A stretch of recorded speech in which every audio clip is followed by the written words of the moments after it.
Jorge Alberto González, El Mágico.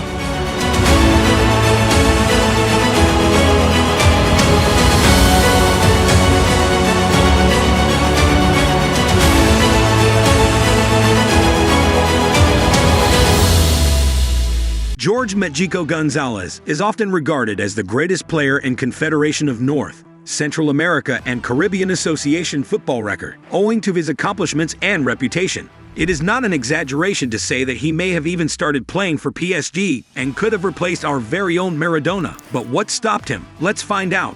Jorge González? This is a stuff of legends. Jorge Mágico González is a name that may not mean anything to you, because it is true that like all other sports, football is a numbers game. But sometimes, numbers aren't enough, and we need testaments to prove the excellence of a player. And in the instance of Mágico González, one testament is more than sufficient. Diego Maradona. It was 1986, and Maradona had just carried Argentina to the World Cup. Fans were in a frenzy and kept chanting that Maradona is better than Pelé.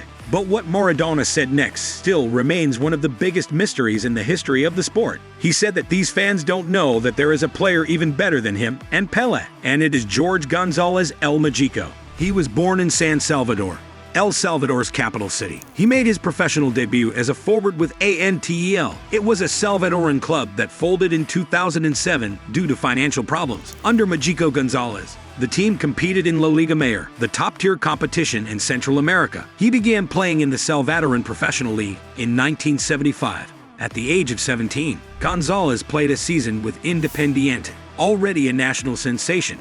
He joined FAS in 1977, while simultaneously leading El Salvador's attack. He brought the spotlight to El Salvador for 5 continuous years. However, the most defining moment in his career was when he led his country to the 1982 World Cup in Spain. El Mágico's goal that sent El Salvador to the World Cup was astonishing. He started dribbling in the center of the ground and then sprinted past players with incredible speed. He blasted the ball so hard that the opponent's goalkeeper was only able to push it right to Ever Hernandez's feet. When he was in El Salvador, he was known as Mago, but it changed to El Mágico, the magical one, when Spain became his playground. El Salvador had an awful time in Spain as they lost every match in the World Cup. The worst one was the notorious 10-1 defeat to Hungary. El Salvador's main justification, if any, was that they couldn't train because the FIFA-provided balls had been lost. Following the Hungarian shock, they recovered well to face Belgium and Argentina. In those games, they lost 1-0 and 2-0, and this was when Maradona most likely observed González's excellence,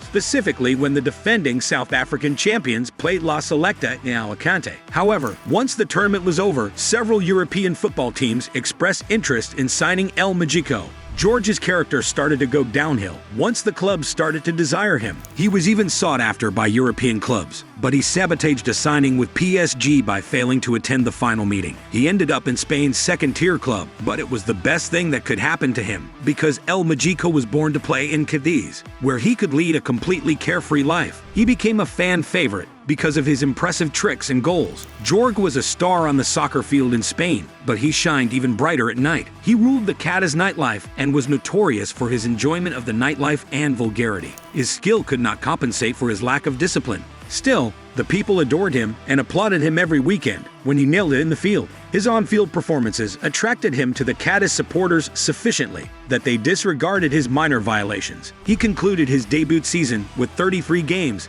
and 14 goals.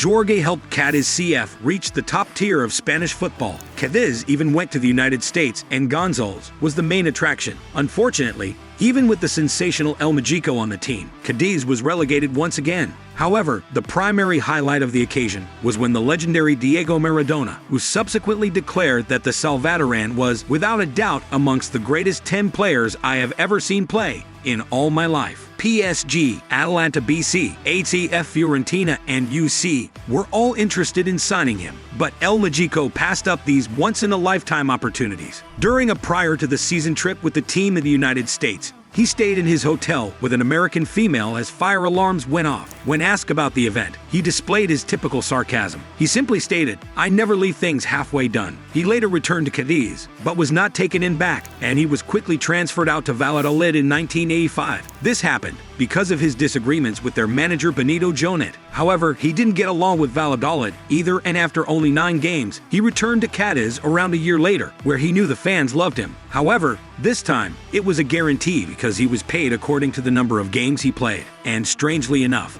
this was when Mágico González's best season was to be seen with 10 goals. During those months, he lost his magic on the field that people loved him for. Most of this was because Valladolid kept a strict check against his partying. González once hid behind the DJ booth to evade his trainer. His frustration can be best explained in his own words. He remarked that, "I enjoy living my way. I tried to get as far as I could, but I didn't always succeed. Not because I didn't want to, but I would occasionally arrive home late.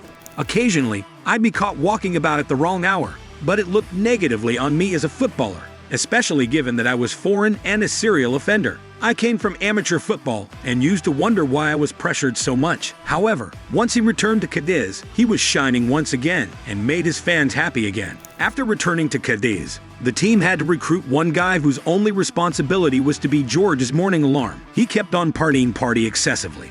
And in one game against Atlético de Madrid, the most hilarious thing happened. During a corner kick, this legend fell asleep on a defender's shoulder. It gets worse. George missed the first half of a preseason competition match versus Barcelona due to excessive partying. Barcelona led 3-0 at halftime, but Georgie is a legend for a reason. He arrived in the second half and immediately scored 2 goals and set the team up for another 2. Cádiz won the match and advanced to the competition's final. But guess what? El Mágico was drunk throughout that match. However, not every George story will make you smile in awe. In 1989, a young woman accused the footballer of attempted rape. González was cleared of charges, but he immediately left Cádiz once and for all. In 1991, he returned to El Salvador and spent 9 years with Club Deportivo FAS. He retired in 1999, having played his final game for the El Salvador national team. In total, he scored 58 goals in 194 league appearances with the club before leaving on June 6, 1991,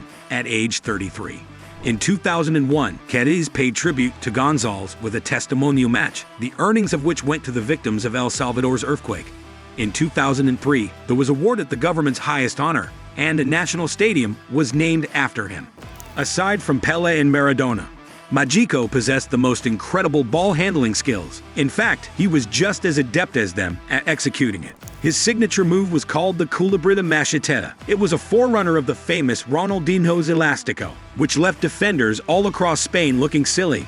Jorge González had the chance to become one of the greatest players in the history of our magnificent sport. One could think he's an unsuccessful person because he's only remembered by a few individuals on the earth. But the only thing that matters is that he was always happy, joyful, partying, and having fun. He might have become a football god, but he chose to play for the fans, remaining loyal to himself. Even after he retired, he never let them down. Now he plays football with Escuela Alemana's veteran squad and even runs an academy in his native city. The star who previously inspired El Salvador's children is now delivering more by teaching future players while urging them to finish their education while pursuing what they want in life. All this from a man who used to remark, "I admit I'm no saint," González added. "I love going out at night and partying, and not even my mother could dissuade me. I have this ridiculous concept in my head. I don't want to see football as a profession. That's not me. I just play for fun." His picture can still be seen on walls of pubs and homes. It is undeniable that Cádiz and Mágico were a match made in heaven. In the end, he was just a misunderstood genius who knew how to perform on the pitch, but he also knew how to go out and have fun. He arrived at the time he felt like it and with the woman he wanted. But all that matters is that he came to the game to dazzle with his talent. So next time someone asks you who is Jorge González and why he is not famous, you know what to say. He did it for fun, not for fame.